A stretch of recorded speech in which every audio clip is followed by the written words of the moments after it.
الله ليذهب عنكم الرجس أهل البيت ويطهركم تطهيرا. سبحان الله. صدق الله العلي العظيم وصدق رسوله النبي الأمي الكريم ونحن على ذلك لمن الشاهدين والشاكرين والحمد لله رب العالمين. خیر و برکت کے لیے بآواز بلند درود شریف پڑھ لیں. اللہم صلی اللہ علیہ وسلم صلاۃ و سلام علیک یا رسول اللہ صلی اللہ علیہ وسلم. نبی اور آل نبی پر بآواز بلند اللہم صلی علی سیدنا شفیعنا حبیبنا مولانا محمد بارک وسلم. صلاۃ و سلام علیک یا رسول اللہ صلی اللہ تعالی علیہ وبارک وسلم. استاذ زمن شہنشاہ سخن برادر اعلیٰ حضرت علامہ حسن رضا بریلوی رحمت اللہ تعالی علیہ اہل بیت کا ذکر کرتے ہوئے ارشاد فرماتے ہیں باغ جنت کے ہیں بحر مد خانے اہل بیت. باغ جنت کے ہیں بحر مد خانے اہل بیت تم کو مژدہ نار کا اے دشمنان اہل بیت. بے اجازت جن کے گھر جبریل بھی آتے نہیں, بے اجازت جن کے گھر جبریل بھی آتے نہیں. قدر والے جانتے ہیں قدر و شان اہل بیت, قدر والے جانتے ہیں قدر و شان اہل بیت. بے ادب گستاخ فرقے کو سنا دے اے حسن, بے ادب گستاخ فرقے کو سنا دے اے حسن. یوں کہا کرتے ہیں سنی داستان بے ادب گستاخ فرقے کو سنا دے اے حسن. یوں بیان کرتے ہیں سنی داستان اہل بیت. اور اعلیٰ حضرت عظیم البرکت مجدد دین و ملت ارشاد فرماتے ہیں تیری نسل پاک میں ہے بچہ بچہ نور کا. اعلیٰ حضرت امام احمد رضا کا یہ شعر اتنا بھاری ہے, اتنا پرمعنی ہے کہ امام اہل سنت کے اس شعر پر گھنٹوں تشریح کی جا سکتی ہے. آپ فرماتے ہیں تیری نسل پاک میں ہے بچہ بچہ نور کا, تو ہے عین نور تیرا سب گھرانہ نور. سبحان اللہ سبحان اللہ. میں نے کل آپ حضرات کے سامنے یہ وعدہ کیا تھا کہ انشاءاللہ آج کا بیان اہل بیت اطہار کی فضیلت, ان کا مقام, ان کا مرتبہ, ان کی شان انشاءاللہ بیان کی جائے گی. توجہ کے ساتھ آپ حضرات خاموشی کے ساتھ آنے والی گفتگو سنیں اور دل کی اتھاہ گہرائیوں پر نوٹ کریں. اہل بیت کا ذکر کرنا, اہل بیت کا ذکر قرآن میں بھی ہے اور اہل بیت کا ذکر حدیث پاک میں بھی. سبحان اللہ. اہل بیت کا ذکر خدا نے بھی کیا ہے اور اہل بیت کا ذکر مصطفیٰ نے بھی کیا ہے. گویا اگر میں یہ کہوں اہل بیت کا ذکر کرنا خدا کی بھی سنت ہے اور مصطفیٰ کی, تو اس وقت ہم اہل بیت کا ذکر کر کے خدا کی سنت پر بھی عمل کر رہے ہیں اور مصطفیٰ کی سنت پر بھی عمل کر رہے ہیں. مگر جب بھی ذکر اہل بیت ہوتا ہے, جب بھی ذکر اہل بیت ہوتا ہے, ناسبیت و خارجیت کے خرمن میں آگ لگ جاتی ہے. جب بھی اہل بیت کا ذکر کیا جاتا ہے تو یزیدیت پریشان ہو جاتی ہے. اہل بیت کے فضائل جب بھی بیان کیے جاتے ہیں تو اہل بیت کے دشمنوں میں بے چینی پائی جاتی ہے. اہل بیت اطہار کا جب بھی ذکر کیا جاتا ہے تو اہل بیت سے بغض و عناد رکھنے والے پریشان ہو جاتے ہیں. حالانکہ انہوں نے اگر قرآن پڑھا ہوتا, احادیث مبارکہ کا مطالعہ کیا ہوتا تو بات سمجھ میں آ جاتی. حضرت عبداللہ ابن مسعود رضی اللہ تعالیٰ عنہ یہ وہ جلیل القدر صحابی ہیں جن کا شمار سابقین اولین میں ہوتا ہے، حضرت عبداللہ ابن مسعود رضی اللہ تعالیٰ عنہ فرماتے ہیں کہ اہل بیت کی ایک دن کی محبت، اہل بیت کی ایک دن کی محبت ایک سال کی عبادت سے بہتر۔ سبحان اللہ، سبحان اللہ۔ یہ صحابی رسول جن کا شمار سابقین و اولین میں ہوتا ہے، وہ فرماتے ہیں اہل بیت کی ایک دن کی محبت سال بھر کی عبادت سے بہتر ہے۔ اب آپ اندازہ لگائیں اہل بیت سے محبت کرنے کا فائدہ کیا ہے۔ ایک دن اگر کوئی اہل بیت سے محبت کرے تو سال بھر کی عبادت سے بہتر ہے۔ اس کا مطلب یہ نہیں ہے کہ وہ نماز نہ پڑھے، وہ روزہ نہ رکھے، وہ حج نہ کرے، وہ زکوٰۃ نہ دے، ایسا ہرگز نہیں ہے۔ اگر اس پر نماز فرض ہے وہ نماز بھی پڑھے گا، روزہ بھی رکھے گا، صاحب استطاعت ہے حج بھی کرے گا، مالک نصاب ہے زکوٰۃ بھی دے گا، مگر ان سارے اعمال کی قبولیت کے لیے اہل بیت سے پیار کرنا، سبحان اللہ، سبحان اللہ، اہل بیت سے محبت کرنا پڑے گا اعمال کی قبولیت کے لیے۔ اور ایک دوسری حدیث سنیں توجہ سے، ہمارے تمہارے آقا صلی اللہ علیہ وسلم نے فرمایا اگر کوئی شخص بیت اللہ خانہ کعبہ کے ایک گوشے میں مقام ابراہیم کے درمیان نماز پڑھتا رہے، روزہ رکھتا رہے، عبادت کرتا رہے، اس کے دل میں اگر آل رسول کی دشمنی ہے تو آقا فرماتے ہیں وہ جہنم میں جائے گا۔ اللہ اکبر۔ میں کسی عام مسجد کی بات نہیں کر رہا ہوں، وہ مسجد حرام، وہ خانہ کعبہ پوری دنیا کے مسلمان جس کو قبلہ بنا کر کے نماز ادا کرتے ہیں، وہ خانہ کعبہ اس کے سائے میں مقام ابراہیم وہ جگہ رب فرماتا ہے وَاتَّخِذُوا مِن مَقَامِ إِبْرَاهِيمَ مُصَلَّى، ابراہیم علیہ السلام کے کھڑے ہونے کی جگہ کو جائے نماز بناؤ۔ مقام ابراہیم کے قریب کوئی نماز پڑھتا رہے، جہاں ایک نیکی کا ثواب 1,00,000 نیکی کے برابر ہے، روزہ بھی رکھتا رہے، حرم کے اندر مقام ابراہیم کے قریب نماز بھی پڑھتا رہے، لیکن دل میں اگر آل رسول سے دشمنی ہے، دل میں آل رسول سے اگر بغض ہے، دل میں اگر اس کے آل رسول سے پیار نہیں ہے، تو مصطفیٰ نے فرمایا کہ وہ جہنم میں جائے گا۔ اب وہ لوگ اپنے ایمان کی خیر منائیں، کیا بات، وہ لوگ اپنے ایمان کی خیر منائیں، جو محلے کی مسجد میں نماز پڑھ لیں تو بڑی بات ہے، جو 5 وقت کی نماز پابندی سے پڑھ لیں تو بڑی بات ہے، اور وہ لوگ اگر اہل بیت پر بھوکیں، وہ لوگ اہل بیت کی شان سن کر کے اگر چہرہ بگاڑنے لگیں تو سمجھ جاؤ ان کا انجام کیا ہوگا۔ اہل بیت سے محبت اور اہل بیت سے پیار، تفسیر کشاف کے اندر امام فخر الدین رازی رحمۃ اللہ علیہ نے تفسیر کشاف کے حوالے سے ایک طویل حدیث نقل کی ہے۔ وہ فرماتے ہیں نبی پاک صلی اللہ علیہ وسلم نے فرمایا من مات علی حب آل محمد صلی اللہ تعالی علیہ وسلم مات مومنا۔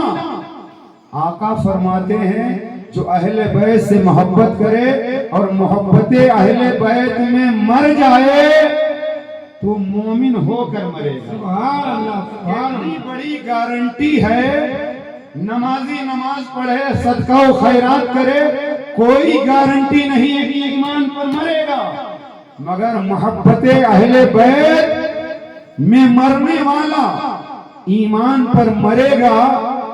اور دوسری حدیث میں میرے آقا نے فرمایا وَمَن مَاتَ عَلَى حُبِّ آلِ مُحَمَّدٍ صلی اللہ تعالی علیہ وسلم مَاتَ مُسْتَكْمِلَ الْإِيمَانِ، جو میری اہل بیت سے محبت کرے، پیار کرے اور محبت اہل بیت میں مر جائے تو وہ کامل ایمان کے ساتھ جائے گا۔ سبحان اللہ سبحان ایک حدیث پاک میں آقا نے فرمایا وَمَن مَاتَ عَلَى حُبِّ آلِ مُحَمَّدٍ صلی اللہ علیہ وسلم مَاتَ مغفورا لہ، جو میری اہل بیت کی محبت میں مرے وہ بخش دیا جائے گا، سبحان اللہ سبحان اس کی مغفرت کر دی جائے گی۔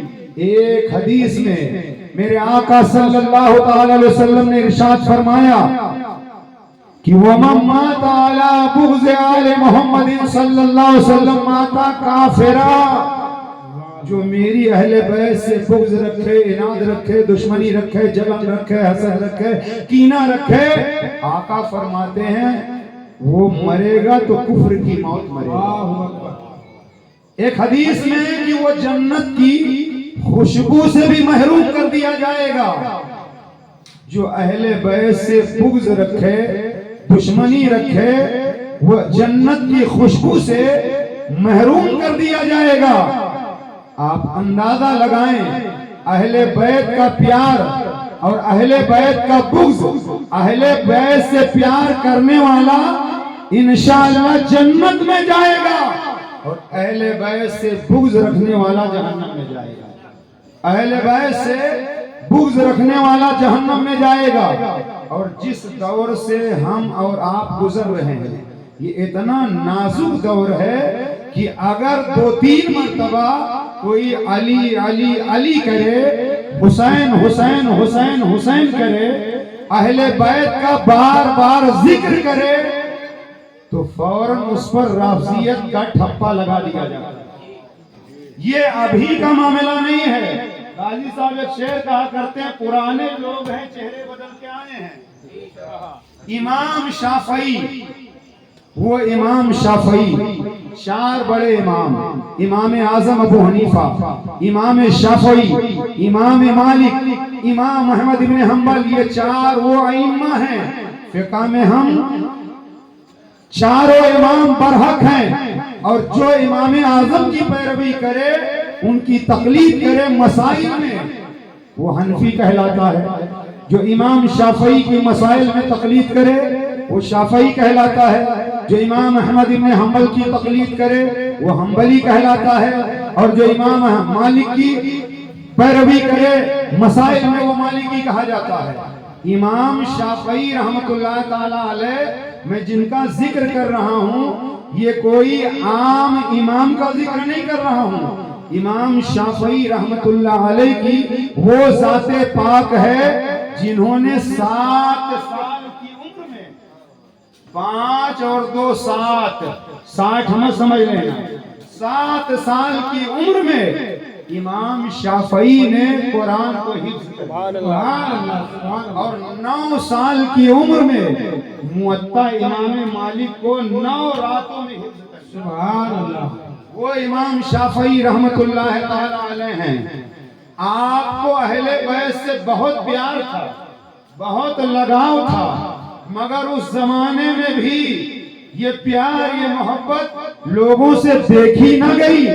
امام شافعی رحمت اللہ تعالی علیہ کو بغداد کی گلیوں میں جب لایا گیا تو پیروں میں بیڑیاں ڈال دیا تھا لوگوں نے، اس لیے کہ وہ اہل بیت سے پیار کرتے تھے، اہل بیت سے محبت کرتے تھے۔ اور اتنا ہی نہیں، امام شافعی کو اس زمانے کے کچھ لوگوں نے محبت اہل بیت کی بنیاد پر رافضی کہہ دیا۔ تو جب اتنے بڑے امام کو اس زمانے میں لوگ رافضی کہہ سکتے ہیں، ہم جیسے چھوٹے اماموں پر الزام لگا دیا جائے بالکل صحیح، تو ہمیں ان کے الزام کی پرواہ نہیں ہے۔ بالکل نہیں۔ اس لیے کہ امام شافعی رحمت اللہ علیہ نے جب الزام لگا رافضیت کا تو آپ نے فرمایا کہ اگر اہل بیت کی محبت کا نام رافضی ہونا ہے تو جن و انس گواہ ہو جائے، اس معنی میں بے شک میں سبحان اللہ امام شافعی رحمت اللہ علیہ فرماتے ہیں کہ اہل بیت کی محبت کا نام ہی اگر رفض ہے تو جن و انس گواہ ہو جائیں، اس معنی میں بے شک میں رافضی ہوں۔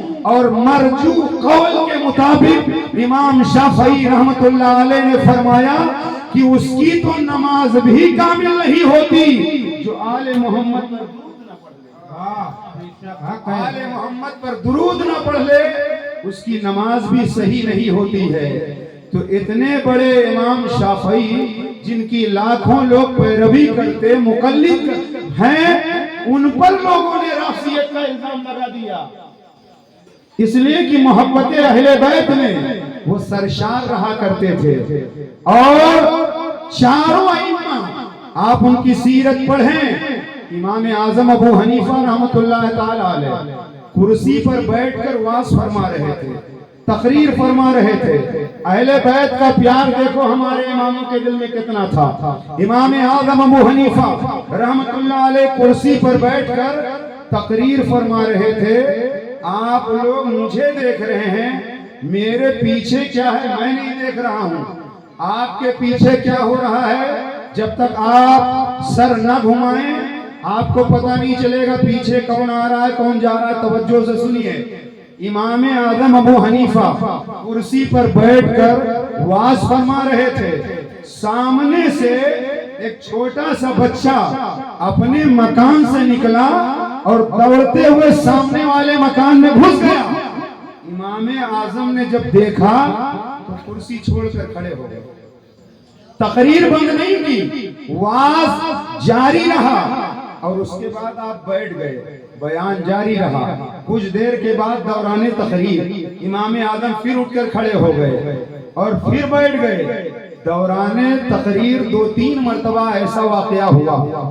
جلسہ ختم ہونے کے بعد کسی نے امام اعظم ابو حنیفہ سے کہا، حضور پہلی مرتبہ میں نے ایسا دیکھا ہے، اس سے پہلے میں نے کبھی نہیں دیکھا کہ آپ وعظ فرما رہے ہو، کھڑے ہو گئے ہو پھر بیٹھ گئے ہو، کھڑے ہو گئے پھر بیٹھ گئے ہو، آخر وجہ کیا تھی؟ تو امام الائمہ کاشف الغمہ امام اعظم ابو حنیفہ نے جواب دیا، جب میں تقریر کر رہا تھا میری نظر پڑی سامنے سے ایک بچہ جو گزرا، وہ بچہ آل رسول تھا، وہ بچہ آل رسول تھا، تو میں نے اس بچے کے احترام میں وعظ جاری رکھا اور میں اس کے احترام کے لیے کھڑا ہو گیا۔ سبحان اللہ۔ آپ اندازہ لگائیں، اتنے بڑے امام، وہ بچہ آل رسول اس کے احترام کے لیے کھڑے ہو رہے ہیں، اس کے احترام کے لیے کھڑے ہو رہے ہیں۔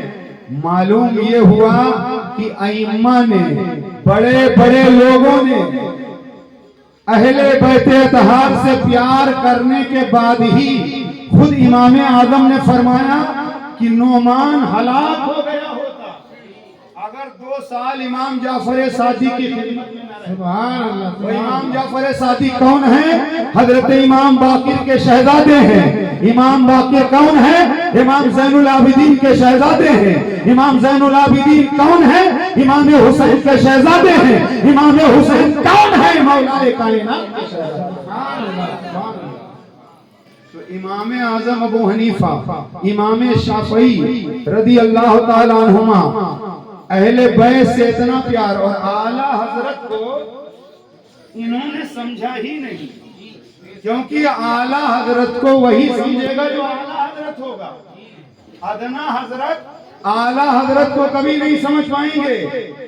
اعلیٰ حضرت کی تاریخ، اعلیٰ حضرت کی زندگی، اعلیٰ حضرت کی سیرت مبارکہ اگر صحیح سے کوئی پڑھ لے تو سمجھ میں آ جائے گا کہ اعلیٰ حضرت جو اعلیٰ حضرت بنے ہیں یہ بھی آل رسول کی دین۔ سبحان اللہ۔ اعلیٰ حضرت کو سب سے پہلے اعلیٰ حضرت کس نے کہا سنیے؟ وارث پاک، وارث دیوا، جو مولا علی کرم اللہ وجہ الکریم کی اولاد میں سے ہیں۔ وارث پاک کی بارگاہ میں دیوا شریف میں مزار ہے، بڑے بڑے لوگ آتے جاتے تھے۔ امام احمد رضا فاضل بریلوی جب وارث پاک سے ملاقات کے لیے آئے تو وارث پاک نے فرمایا، وہ دیکھو مولانا احمد رضا اعلیٰ حضرت آ رہے ہیں۔ سبحان اللہ۔ سبحان اللہ۔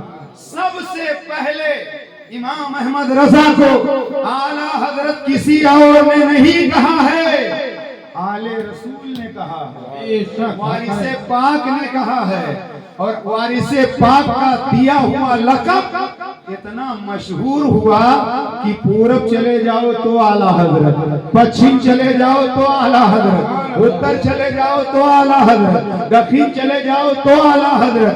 شاعر نے قلم اٹھایا اور لکھ دیا، مانا عرب نے تجھ کو یہ گانا، گایا عجم نے تیرا ترانہ، مانے ہے تجھ کو سارا زمانہ، حامی سنت اعلیٰ حضرت۔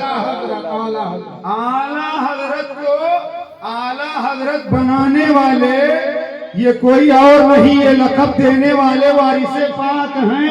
سبحان اللہ، سارے ولی آپس میں ایک ہیں، کھمبے بدلے رہتے ہیں، وائر یہ کرنٹ ایک ہی جیسا رہتا ہے۔ زمین والے اولیاء اللہ کو سمجھ ہی نہیں پا رہے ہیں، وہ ایک دوسرے بس جو کچھ ہیں بس ہمارے پیر صاحب ہیں اور کوئی کچھ نہیں، یہ دل سے نکال دیا جائے۔ ہر سنی صحیح عقیدہ پیر اس کا احترام ہم پر لازم ہے، بے شک حق ہے، وہ قادری ہو، چشتی ہو، نقشبندی ہو، سہروردی ہو، صابری ہو، وارسی ہو، ابو العلائی ہو، اہل سنت و جماعت کے کسی بھی سلسلے سے ہو، اگر وہ مسلک اعلیٰ حضرت کی روشنی میں ہے، سنی ہے، تو اس کا احترام ہم پر لازم ہے۔ اعلیٰ حضرت امام احمد رضا کے دل میں کتنا پیار تھا۔ اعلیٰ حضرت کے گھر پہ کوئی محفل منعقد ہوتی تو جو سید زادہ ہوتا، آل رسول ہوتے، ان کو ڈبل حصہ دیا جاتا، ان کو ڈبل حصہ دیا جاتا۔ اور پرانے شہر بریلی میں گلیاں سجائی جا رہی تھی، ہر طرف خوشحالی خوشحالی۔ ایک صاحب کا گزر ہوا کہنے لگے، اس محلے میں اتنی خوشحالی کیوں، یہ جھنڈیاں، یہ تغرے، یہ ساری چیزیں کیوں؟ تو لوگوں نے کہا آج ہمارے محلے میں اعلیٰ حضرت آنے والے ہیں۔ سبحان اللہ، تو پوچھنے والے نے کہا اعلیٰ حضرت کہاں سے آئیں گے؟ وہ سمجھ رہا تھا کہ کہیں باہر سے آئیں گے، کیونکہ عموماً یہی ہوتا ہے کہ محلے میں، گھر میں، شہر میں رہنے والے کو عزت کم ملتی ہے، مگر یہ اعلیٰ حضرت ہیں۔ پرانے شہر بریلی میں انتظام ہو رہا، پوچھنے والے نے کہا یہ انتظام کیسا؟ تو بتانے والے نے کہا اعلیٰ حضرت ہمارے یہاں آ رہے ہیں۔ کہاں سے آ رہے ہیں؟ بتانے والے نے کہا اسی شہر سے آ رہے ہیں۔ تو تعجب میں پڑ گئے، اتنا انتظام، اسی شہر کا آنے والا؟ گویا اعلیٰ حضرت کو خالی ایک ہی علاقے میں نہیں، چاروں طرف اعلیٰ حضرت کی شہرت تھی، مگر اعلیٰ حضرت امام احمد رضا کے حاسدین، اعلیٰ حضرت سے حسد کرنے والے اس زمانے میں تھے، اور خود اعلیٰ حضرت نے شعر میں اس کا اظہار کیا۔ آپ نے فرمایا ایک طرف آدائیں دی، ایک طرف حاسدین، ایک طرف آدائیں دی یعنی دین کے دشمن، ایک طرف حاسدی یعنی حسد رکھنے والے، ایک طرف آدائیں دی، ایک طرف ہیں حاسدی، بندہ ہے تنہا شہا تم پہ کروڑوں درود۔ تو حسد کرنے والے آپ کو ہر زمانے میں ملیں گے۔ اعلیٰ حضرت سرکار کے لیے پالکی لائی گئی، اور اعلیٰ حضرت امام احمد رضا پالکی میں سوار ہوئے، اب کہاروں نے، پالکی اٹھانے والوں نے پالکی اٹھایا اور چند قدم چلے تھے، اعلیٰ حضرت کے عقیدت مند پالکی کے ساتھ دوڑ رہے ہیں۔ چند قدم بڑھنے کے بعد اعلیٰ حضرت فرماتے ہیں پالکی روک دو، پالکی روک دو، پالکی روک دو۔ پالکی روک دی گئی، مزدور ڈرے ہوئے ہیں کوئی خطا تو نہیں ہو گئی۔ اعلیٰ حضرت سرکار فوراً پالکی سے باہر آئے اور ان مزدوروں سے فرمایا تم میں کوئی سید تو نہیں ہے؟ سبحان اللہ، کیا تم میں کوئی آل رسول تو نہیں ہے؟ تم میں کوئی شہزادہ رسول تو نہیں ہے؟ لوگ ہکا بکا، اعلیٰ حضرت یہ کیا کہہ رہے ہیں؟ اعلیٰ حضرت سرکار فرماتے ہیں تم میں ڈولی اٹھانے والے کہاروں سے فرما رہے ہیں تم میں کوئی سید تو نہیں ہے، آل رسول تو نہیں ہے۔ اور جانتے ہو اگر کوئی مجرم ہوتا ہے یا کسی کو پکڑنا ہوتا ہے، کوئی جرم کیے ہوتا ہے تو چہرے سے ظاہر ہو جاتا ہے۔ وہاں اعلیٰ حضرت سرکار نے جب بات کی سید کی، آل رسول کی، شہزاد رسول کی کہ تم میں کون ہے؟ ایک شخص کے چہرے پر تھوڑی سی پریشانی کے آثار نمایاں ہوئے. وہ کہنے لگا اعلیٰ حضرت سے کہ آپ کو تو مزدوروں کے کام سے مطلب ہے، آپ کو ذات پات پوچھنے کی کیا ضرورت ہے؟ میرے امام، تمہارے امام، سنیوں کے امام، امام عشق و محبت فرماتے ہیں کہ نہیں، مجھے خوشبو آ رہی ہے آل رسول، مجھے خوشبو آ رہی ہے آل رسول کی. ایک جملہ بول دوں، آج لوگ کہتے ہیں ہمیں تو خوشبو نہیں ملتی، ہمیں تو خوشبو نہیں ملتی. میں کہتا ہوں ابے مردود، اعلیٰ حضرت جیسی ناک پیدا کر. حدیث شریف میں ہے جہنمی کو خوشبو بغل میں رہ کر نہیں ملے گی، اور جنتی کو 500 سال کی دوری سے خوشبو ملے گی. سبحان اللہ، سبحان اللہ. بات ضمن آ گئی تو عرض کر دوں، شیر سنت مولانا حشمت علی اجمیر شریف سے لوٹے اور مل گیا 12 کا ڈبل. کہنے لگا کہاں گئے تھے؟ تو آپ نے فرمایا اجمیر شریف. اچھا، قبر پوجنے گئے تھے؟ آپ نے فرمایا نہیں، میں تو مزار پہ گیا تھا. تو کہاں وہاں جنتی دروازہ ہے؟ شیر سنت نے فرمایا ہاں ہے. کہا گئے تھے؟ کہا ہاں.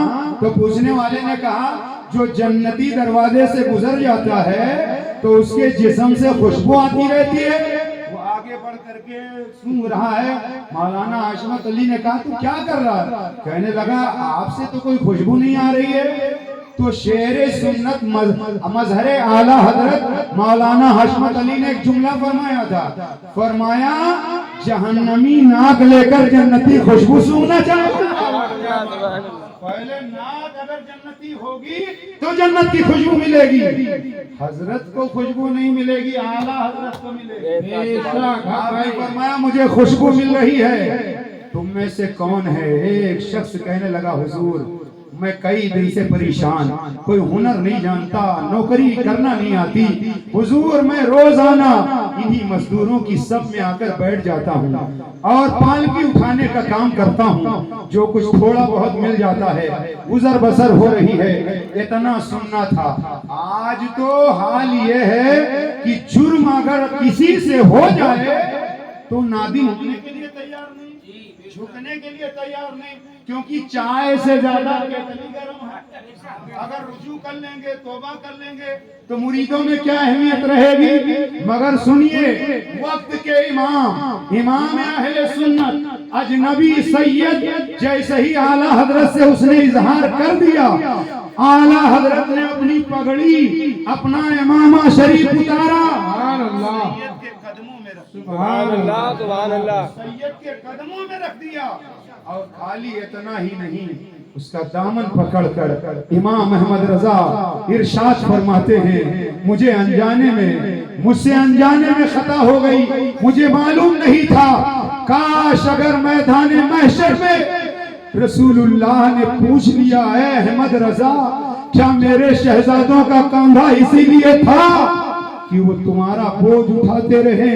امام اہل سنت سید زادے سے کہہ رہے ہیں مجھے معاف کر دو، مجھے معاف کر دو، مجھے معاف کر دو. خالی اتنے ہی پر بس نہیں کیا، وقت کا تاجدار امام اہل سنت اس اجنبی سید کو فرماتے ہیں پالکی میں تم بیٹھو. امام احمد رضا کندھا لگائے گا، امام احمد رضا کندھا لگائے گا. آخرکار اعلیٰ حضرت نے جب تک اسے پالکی میں بٹھایا نہیں، کندھے پہ اٹھایا نہیں، اعلیٰ حضرت کو چین آیا نہیں. کوئی یوں ہی اعلیٰ حضرت نہیں بنتا ہے. اعلیٰ حضرت وہی بنے گا جس پر اہل بیت کا فیضان جاری ہوگا. اعلیٰ حضرت وہی بنے گا جس سے رسول اللہ خوش ہوں گے. امام احمد رضا فاضل بریلوی نے معمولی سی عمر میں یہ معلوم کر لیا تھا کہ ہندوستان سے اعلیٰ حضرت امام احمد رضا نے یہ معلوم کر لیا تھا کہ ہندوستان کی سرزمین سے قبلے کا رخ کدھر ہے. تو اعلیٰ حضرت امام احمد رضا فاضل بریلوی نے بغداد معلیٰ کدھر ہے، کس رخ پر ہے. اعلیٰ حضرت نے پوری زندگی بغداد معلیٰ کی طرف پیر نہیں پھیلایا. سبحان اللہ. بغداد معلیٰ میں ہے کون؟ اکابرین ہیں وہاں، اکابرین ہیں وہاں. تو امام احمد رضا سید زادوں کا اتنا احترام کریں، اتنی توقیر کریں، اتنی عزت کریں، اور ان کا نام لے کر، اعلیٰ حضرت سرکار کا نام لے کر، امام احمد رضا کا نام استعمال کر کے، اگر اہل بیت سے اور رسول اللہ کی اولاد سے لوگوں کو دور کرنے کے لیے کوشش کی جائے، لوگوں کو دور کرنے کی کوشش کی جائے، تو یہ کتنا بڑا جرم ہے. امام اہل سنت فاضل بریلوی نے، اعلیٰ حضرت فاضل بریلوی نے بہت سے اشعار اہل بیت اطہار کی شان میں بیان کیے، اور اعلیٰ حضرت امام احمد رضا نے قلم اٹھایا اور لکھ دیا، تیری سرکار میں لاتا ہے رضا اس کو شفیع، تیری سرکار میں لاتا ہے رضا اس کو شفیع، جو میرا غوث ہے اور لاڈلا بیٹا تیرا، جو میرا غوث ہے اور لاڈلا بیٹا تیرا. اب تھوڑا سا اور آگے بڑھیں. ایک ولی جن کا نام آپ برسوں سے سنتے چلے آئے ہیں، جن کے نام کے ساتھ بڑے سے بڑے القابات لگائے جاتے ہیں، سید الطائفہ، سلطان الاولیاء، حضرت جنید بغدادی رحمت اللہ تعالی علیہ. یہ جنید بغدادی ولایت کا تاج ملا کیسے؟ ولایت کی دستار بندھی کیسے؟ آپ اتنے بڑے ولیوں میں شمار کیسے ہونے لگے؟ مادر زاد ولی نہیں تھے، جنید بغدادی پیدائشی ولی نہیں تھے، یہ پہلوان تھے، پہلوان، اور بہت بڑے پہلوان. پورے بغداد میں ان کی پہلوانی کے چرچے، اور اتنے ہٹا کٹا چیوٹ قسم کے کہ کوئی پنجہ ملانے کے لیے اکھاڑے میں آتا نہیں تھا. جنید بغدادی کے نام سن کر کے بڑے بڑے پہلوان لڑنے سے پہلے پسینے میں شرابور ہو جاتے.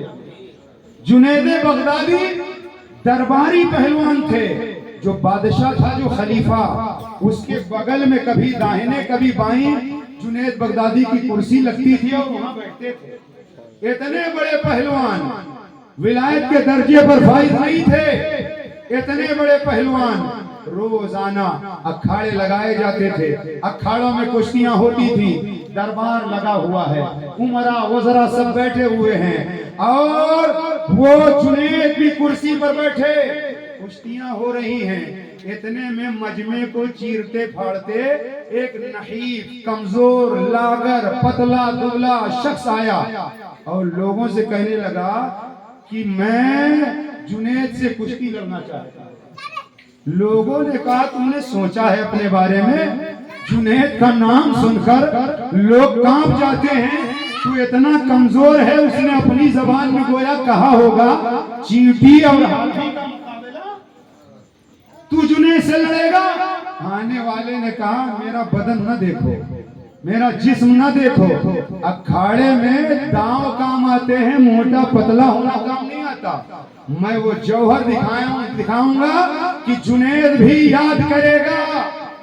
لوگ سمجھانے لگے کیا کر رہا ہے، اپنا بدن کیوں لے جا کر کے توڑوانا چاہتا. آنے والے نے کہا نہیں، میرا پیغام پہنچاؤ بادشاہ تک، میں جنید سے کشتی لڑوں گا. آخرکار لوگوں نے خلیفہ کے پاس پیغام پہنچایا، خلیفہ نے اسے بلایا، اور جب جسم دیکھا اتنا کمزور، اتنا نہیں، بادشاہ نے کہا واپس چلا جا، کشتی تیرے بس کی بات نہیں ہے. بادشاہ سے اس نے کہا آنے والے نے میرا جسم نہ دیکھے، میں تو کشتی لڑوں گا، اور یہ میرا چیلنج ہے کہ جنید سے مجھے کشتی لڑائی جائے. بادشاہ نے جب یہ حوصلہ دیکھا تو جنید سے کہا ٹھیک ہے، کشتی لڑنا پڑے گا، اور آج ہی لڑے گا یا پھر لڑے گا. آنے والے نے کہا آج تو میں نہیں لڑوں گا، میں کل لڑوں گا، لیکن میرا یہ چیلنج ہے، جنید ہی سے لڑوں گا، کسی اور سے نہیں لڑوں گا. دربار برخاست ہو گیا، لوگ اپنے اپنے گھر چلے گئے.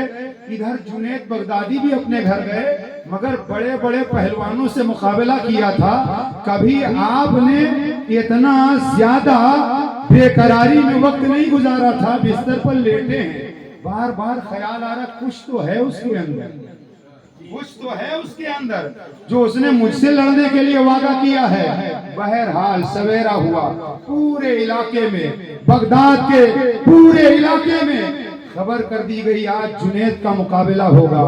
اب کیا تھا، کشتی کے شوقین پہلے بھی تھے، آج بھی ہیں. بہت سارے لوگ ہیں جو کشتی دیکھنے کے لیے دور دراز سے جاتے ہیں. کچھ کو لڑنے کا شوق ہوتا ہے، کچھ کو دیکھنے کا شوق ہوتا ہے، اور کچھ کو دونوں کا شوق ہوتا ہے. اکھاڑے میں ہر طرف سر ہی سر نظر آ رہے ہیں.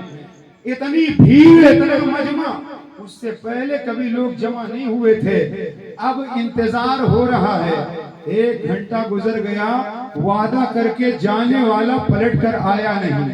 2 گھنٹے گزر گئے، بے چینی بڑھتی جا رہی ہے، پورا مجمع بے قرار ہے. کسی نے کہا چھوڑو یار، وہ جھوٹا وعدہ کر کے چلا گیا، کیا اس کی مجال ہے کہ وہ جنید سے مقابلہ کرے. چیمی گوئیاں ہونے لگی، اپنے اپنے انداز میں لوگ بات کر رہے تھے. کسی نے کہا نہیں یار، اس کا چہرہ بتا رہا تھا کہ جھوٹا نہیں ہے، انداز بتا رہا کہ وہ جھوٹا نہیں ہے، وہ آئے گا، ضرور آئے گا. اٹھ کر کھڑے ہو کر کے چاروں طرف نظر دوڑا کر کے لوگ دیکھ رہے ہیں، مگر آنے والا کوئی آ نہیں رہا ہے. قریب تھا کہ دربار برخاست کر دیا جائے، لوگ گھروں کو چلے جائیں. اتنے میں دور گرد و غبار اڑتی نظر آئی، لوگوں کو چہرے پر بشاشت نظر آئی. جب وہ قریب گرد و غبار کم ہوئی، قریب آنے والا آیا، لوگ دیکھ کر دنگ رہ گئے. یہ تو وہی ہے جس نے وعدہ کیا. لوگ کہنے لگے آ گیا، آ گیا، مقابلہ ہوگا، مقابلہ ہوگا. توجہ سے سنیے. اس کے بعد میدان میں، اکھاڑے کے میدان میں جنید کو اتارا گیا. وہ نحیف، وہ کمزور، وہ آنے والا، وہ بھی اکھاڑے کے میدان میں اترا. اور جو کشتی دیکھتے ہیں، لڑتے ہیں، وہ جانتے ہیں کشتی لڑنے کے کچھ اصول ہوتے ہیں. کشتی لڑنے سے پہلے ہاتھ ملایا جاتا ہے. جیسے ہی جنید نے اس سے ہاتھ ملایا، دھیرے سے چپکے سے کان میں آنے والے نے کہا جنید میں کوئی پہلوان نہیں ہوں، ضرورت آپ تک مجھے لے آئی ہے. اس آنے والے نے کہا جنید تم جس نبی کا کلمہ پڑھتے ہو میں اس رسول کا شہزادہ ہوں. ہے جنید میرے پریوار کے لوگ جنگلوں میں، جھاڑیوں میں چھپے بیٹھے ہیں، ان کے جسم پر کپڑے بھی ٹھیک ٹھاک نہیں ہیں، بوسیدے کپڑے پھٹے پرانے. اور جنید میں صرف اس لیے آیا ہوں، آج اگر تو مجھ سے ہار گیا مجھے انعام ملے گا میرے گھر کا. آج اگر تو نے ہار تسلیم کر لی تو میں وعدہ کرتا ہوں قیامت کے میدان میں اپنے نانا سے شفاعت کی دستار تیرے سر پہ بندھواؤں گا. میں وعدہ کرتا ہوں. اے لوگوں، ایک میرا جملہ دل کی تختی پر نوٹ کر لینا. کبھی ہارنا کمال ہوتا ہے، کبھی جیتنا کمال ہوتا ہے. کبھی ہار جانے میں فائدہ ہے، کبھی جیت جانے میں فائدہ ہے. اب جنید کھڑے ہیں، سوچ رہے ہیں کروں تو کیا کروں. جنید کا چہرہ دیکھ کر اس اجنبی سید زادے نے کہا جنید سوچ کیا رہے ہو، ایک دن کی ہار ہمیشہ کے لیے جیت کا چہرہ بنوا دے گی. جنید بغدادی نے اتنا سنا. اب ہوا یہ کہ ہاتھ ملانے کے بعد میں تھوڑی دیر مقابلہ چلتا رہا. کچھ ہی لمحہ گزرا تھا، دیکھنے والے انگشت بدندہ رہ گئے، نظریں پھٹی کی پھٹی رہ گئی. جنید جیسا کڑیل جوان پہلوان نیچے تھا، سینے پر آنے والا کمزور شخص بیٹھا. سبحان اللہ، سبحان اللہ. پورے مجمع میں ہنگامہ ہو گیا. لوگوں نے کہا یہ کیا ہو گیا، ایک کمزور آدمی سے جنید ہار گئے. لوگوں نے کہا اس میں دھوکہ ہوا ہے، پھر سے کشتی لڑائی جائے. دوبارہ کشتی کے لیے پھر ہاتھ ملایا گیا. کچھ دیر کے بعد جنید بغدادی پھر زمین پر چت لیٹے ہوئے ہیں، سینے پر آنے والا وہ اجنبی پہلوان کی نظر سے لوگ دیکھ رہے تھے کہ آنے والا بھی پہلوان ہے، سینے پر بیٹھا. پھر پبلک نے کہا نہیں یار دھوکہ ہے، پھر کشتی لڑی جائے گی.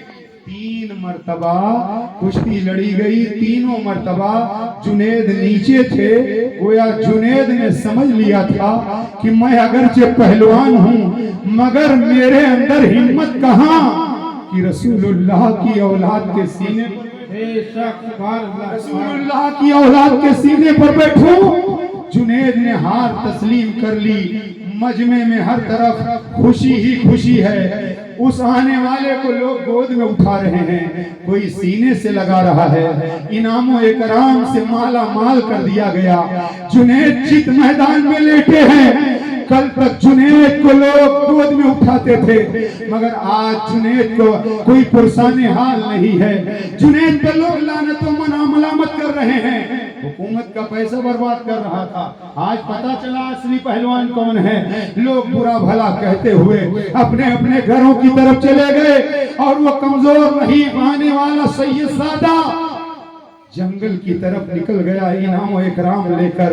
ادھر جنید اپنے گھر پر آئے، آج ہر طرف ملامت ہو رہی ہے، جنید کو برا بھلا لوگ کہہ رہے ہیں، جنید بغدادی بستر پر ہیں اور جنید کو بار بار یاد ستا رہی ہے کہ آنے والے رسول اللہ کے شہزادے نے مجھ سے کہا ہے قیامت کے دن نانا سے کہہ کر شفاعت کی دستار بندھواؤں گا، لیکن قیامت آنے میں تو بہت ٹائم باقی ہے، قیامت آنے میں تو وقت بہت باقی ہے، یہ سوچ رہے تھے جنید، اتنے میں آنکھ لگ گئی۔ جنید نے کیا دیکھا؟ گھر معطر ہے خوشبو سے، گھر میں خوشبو ہی خوشبو ہے، گھر میں خوشبو ہی خوشبو ہے، روشنی ہی روشنی ہے، اور ایک ایسا نورانی چہرہ جنید نے اس سے پہلے کبھی نہیں دیکھا تھا، ایسا حسین چہرہ جنید نے اس سے پہلے کبھی نہیں دیکھا تھا۔ جنید نے کیا دیکھا؟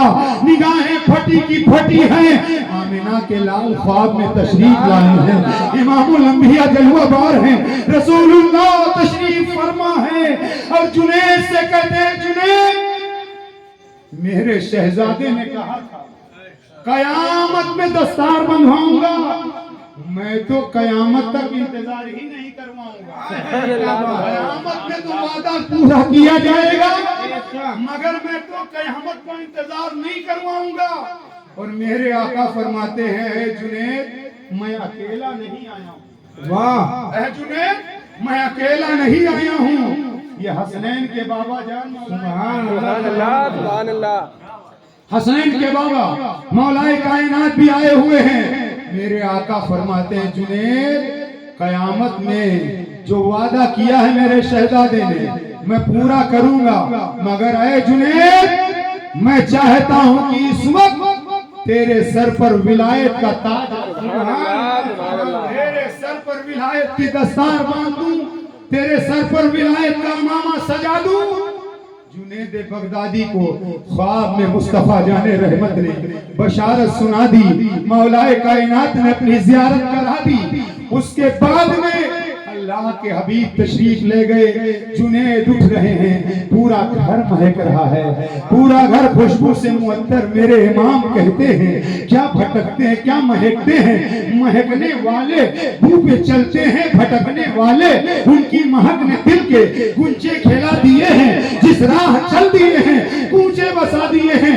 جنید کی خوشی کی انتہا نہ رہی، ذرا سوچو تو صحیح، وہی جنید بغدادی ہیں، کل تک درباری پہلوان کہلاتے تھے اور دربار میں جاتے تھے اور کرسی لگتی تھی بادشاہ کے بغل میں، مگر آج فجر کی نماز پڑھ کر کے جنید نے جب دروازہ کھولا ہے تو دروازے کے باہر ولیوں کا سبحان اللہ سبحان اللہ دروازے کے باہر بڑے بڑے مالدار، بڑے بڑے اولیاء اللہ ایک قطار لگی ہوئی ہے، اور وقت کا شہنشاہ کل تک جنید اس کے دروازے پر جاتے تھے مگر آج بادشاہ جنید کے دروازے پر ہاتھ باندھے کھڑا ہوا ہے، ہاتھ باندھے کھڑا ہوا ہے وہ بادشاہ، اور جنید بغدادی کو لوگ مبارکباد دے رہے ہیں، لوگ جنید بغدادی کو سینے سے لگا رہے ہیں۔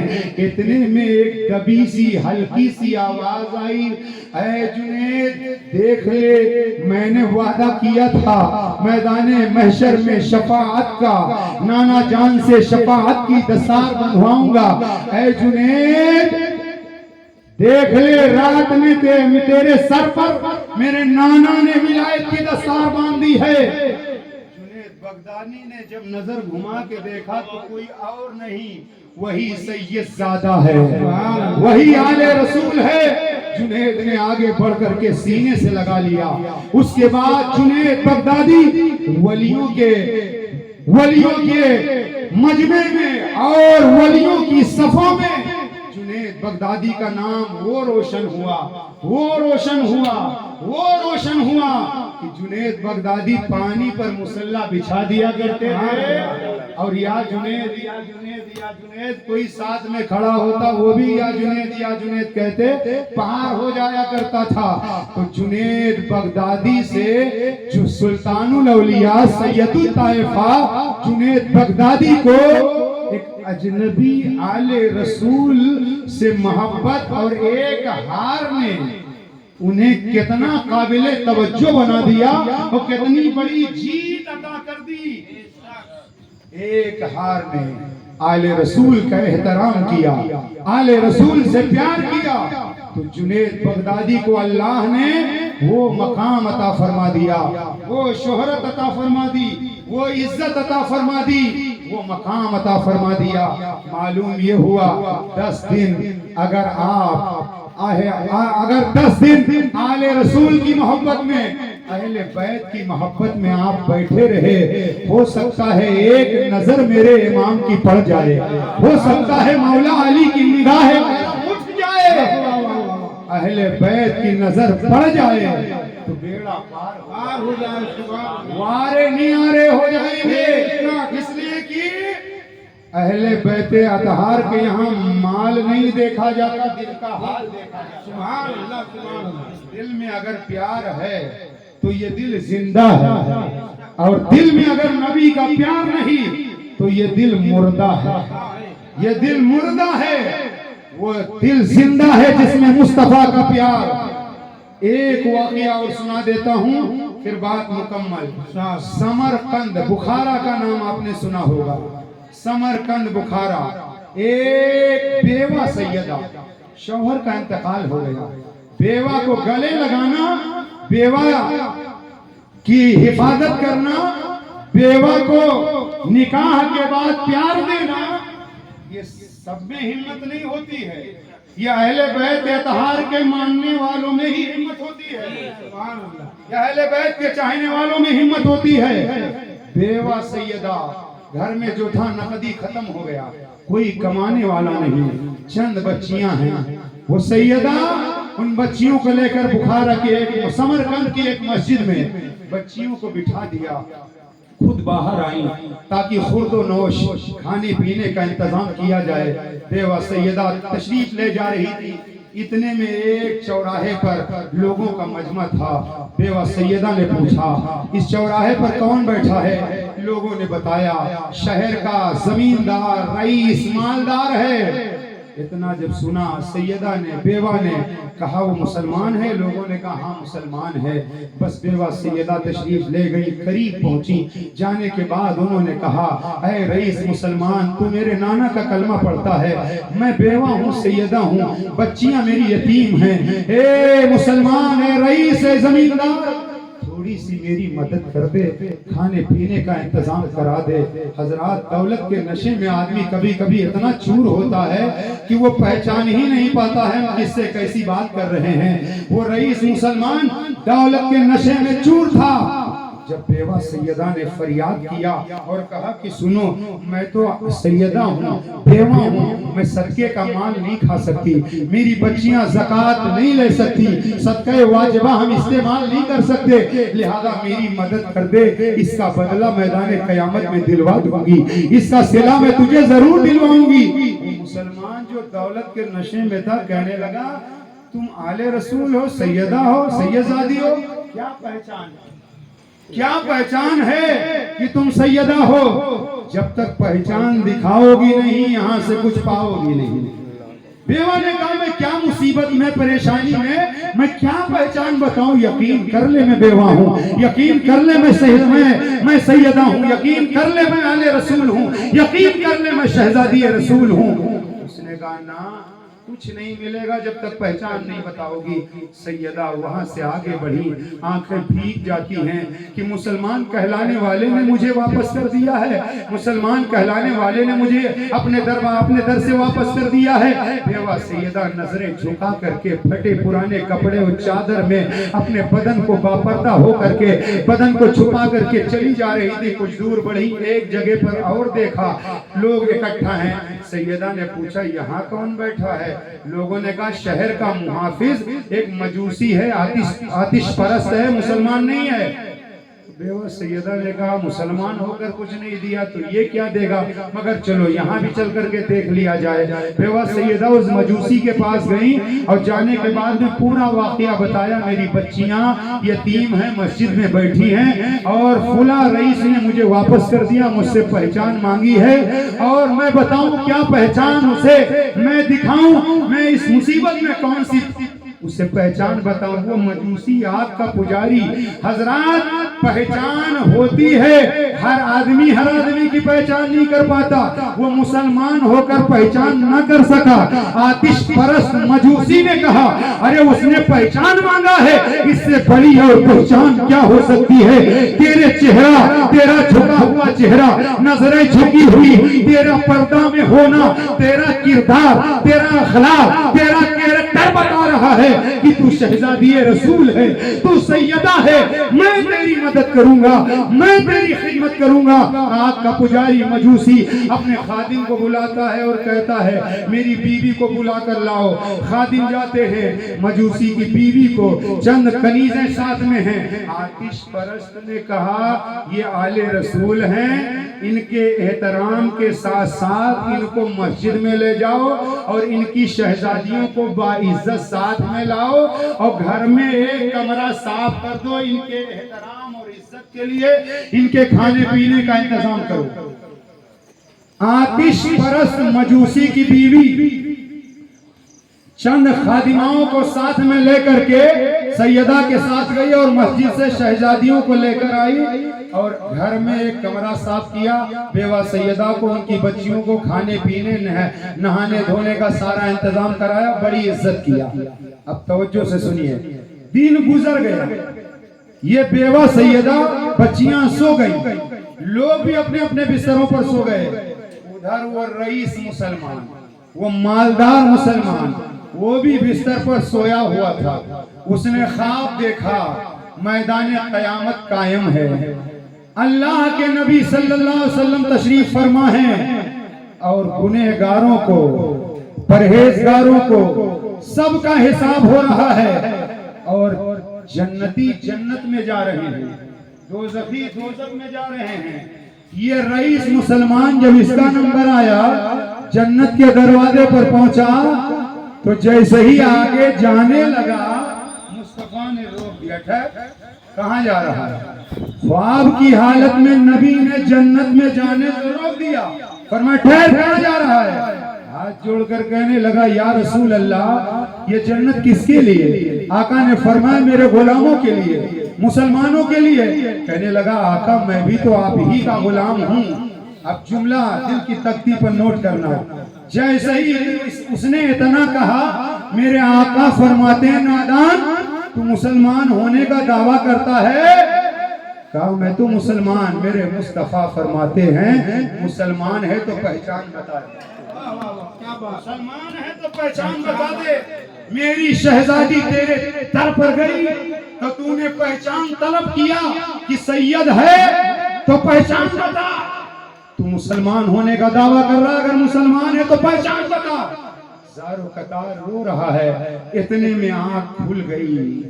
اب حال یہ ہے بستر پر تڑپ رہا ہے، بیوی بیدار ہو گئی، کیا ہوا؟ پیٹ میں درد ہے؟ نہیں، کوئی تکلیف ہے؟ نہیں، ہوا کیا؟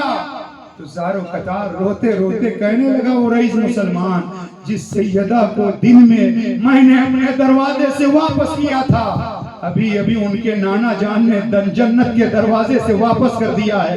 ہائے میں تو لٹ گیا، میں تو برباد ہو گیا، بے چین ہے، بے قرار ہے۔ بیوی بیوی نے کہا پریشان مت ہو، چلو تلاش کیا جائے، ہو سکتا ہے وہ سیدہ ابھی شہر سے دور نہ گئی ہوں۔ رات کے اندھیرے میں ٹمٹماتا ہوا چراغ، بیوہ سیدہ کی تلاش میں شوہر اور بیوی یہ نکل گئے ہیں، ڈھونڈا جا رہا ہے، تلاش کیا جا رہا ہے، مگر پتہ نہیں چل رہا ہے، یہاں تک کہ سویرا ہوتا ہے۔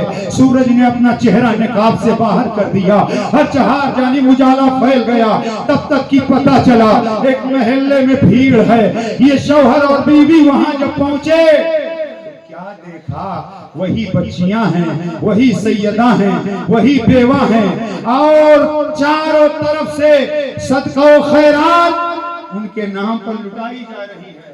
صدقہ و خیرات تو مجوسی بانٹ رہا ہے، صدقہ و خیرات تقسیم کر رہا ہے۔ یہ ڈرتے ڈرتے قریب گیا، رئیس مسلمان مجوسی کو بلایا، کان میں کہا یہ جو بیوہ سیدہ ہے، جو بچیاں پردے میں ہیں، 1000 درہم لے لو اور ان کو میرے حوالے کر دو۔ کبھی کبھی کیا ہوتا ہے، انجانے میں کوئی چیز لے لو تو سستے میں مل جاتی ہے، اور جاننے کی کوشش کرو تو مہنگا ہو سودا ہو جاتا ہے۔ 2 جملے میں واقعہ بہت طویل۔ زبیدہ نے انجانے میں بہلول دانا سے ریت کا گھر خرید لیا تھا، بہلول نے جنت کہہ کر کے بیچ لیا تھا۔ وہ محل جنتی نظر آ رہا تھا، اور دیکھنے کے بعد میں تو پھر قیمت بڑھ گئی تھی۔ بیوہ سیدہ کا احترام دیکھنے کے بعد مجوسی کو بلایا، وہ مالدار مسلمان کان میں کہنے لگا 1000 دینار و درہم لے لے اور انہیں میرے حوالے کر دے۔ اب سنو، اتنا جب اس مجوسی نے سنا، آپ کے پجاری نے کہا سن، 10,000 1,000 10 لاکھ تو سونے کے سکے اگر دے دے گا تو میں انہیں تیرے حوالے نہیں کروں گا۔ کہا کیوں؟ کہا خواب اکیلے تو نے ہی نہیں دیکھا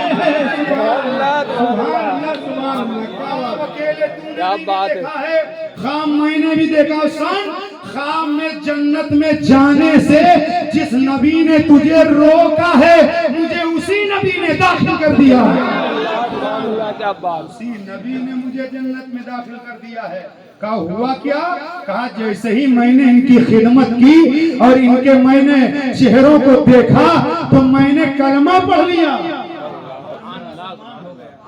میرا پورا گھر مسلمان ہو گیا۔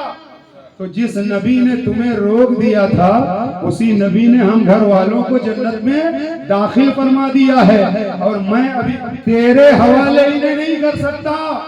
اب کیا تھا، وہ رئیس مسلمان قریب گر گیا، قدم سیدہ کے قریب، اور کہنے لگا مجھے چھما کر دو، مجھے معاف کر دو، مجھے معاف کر دو، انجانے میں خطا ہو گئی تو قربان جائیے۔ اہل بیت اطہار کی شان تو یہ ہے، ان کے گھرانے کا عالم تو یہ ہے، بھوکے رہتے ہیں، اوروں کو کھلا دیتے ہیں، کیسے صابر ہیں محمد کے گھرانے والے۔ سیدہ نے کہا چاہ معاف کرنا تو ہمارے گھرانے کی پرانی ریت ہے، میں نے تجھے معاف کر دیا، میں نے تجھے معاف کر دیا۔ شعر سنو، دشمن کو بھی کرم سے نوازا ہے آپ نے، دشمن کو بھی کرم سے نوازا ہے آپ نے، یہ بھی میرے رسول کے گھر کا اصول ہے، یہ بھی میرے رسول کے گھر کا اصول ہے۔ اجنبی سیدہ اور بچیوں کی خدمت کرنے والا ایک مجوسی پہلے جہنمی تھا، جنتی ہو گیا، گنہگار تھا، جنت کا حقدار ہو گیا، بے ایمان تھا، صاحب ایمان ہو گیا۔ تو اب میرا جملہ دل کی تختی پر نوٹ کر لو کہ جب بیوہ سیدہ ان کی بچیوں کی خدمت اگر بے ایمان کرے، ایمان جیسی دولت مل جائے تو جو صاحب ایمان اہل بیت سے پیار کرے، سیدہ فاطمہ سے محبت کرے، مولا علی سے پیار کرے، حسن مصطفیٰ سے پیار کرے، حسین اعظم سے پیار کرے، کربلا کے شہیدوں سے پیار کرے، انشاءاللہ کربلا والوں کی محبت رنگ لائے گی اور محبت اہل بیت جنت بھی، محبت اہل بیت جنت دلائے گی۔ جب آپ اندازہ کر لیں کہ اجنبی سیدہ اور سید ان کا احترام کوئی کر لے، پہلوان ہو تو ولی بن جائے، احمد رضا ہو تو اعلیٰ حضرت بن جائے، بے ایمان کوئی ہو تو صاحب ایمان بن جائے، تو آل رسول سے پیار کا صلہ